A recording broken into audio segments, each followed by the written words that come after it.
Okay, so a quick look. We look at the current radicals, and we can't break any of those down any further, so we'll get started with it. In the same way, we could multiply there, and there, and then there, and there. One thing, if you were taking a look at it and thinking, that looks kind of like a different squares kind of format, that is a plus and a minus, and we're multiplying the first two, and then that means the middle terms will cancel out, one being positive, one being a negative. And so what we could do is, this is a unique situation, we could multiply it exactly like this and find out that the two middle ones cancel out.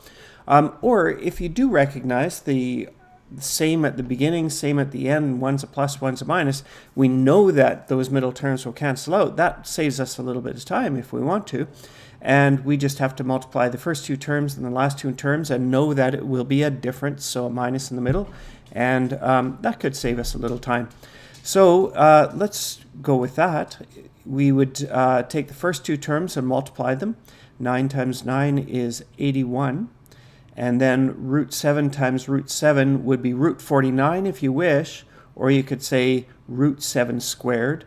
And the root and the squared cancel each other out, and we just write 7. So in other words, if you would rather, you could write that as a root 49 and do one more step. If that makes you feel more comfortable, absolutely do it. It's more important to know that you're confident at each step than it is to have one less step, right?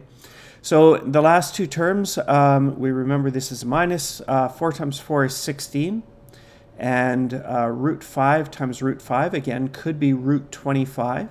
Or root 5 squared, and the root and the squared cancel each other out, and it just write it as 5. All right, so at this point, perhaps pull out the old calculator. 81 times 7, we would come up with 567. And 16 times 5, that's a little nicer, 80. And if we subtract those two, we end up with 487. And that would be a final answer.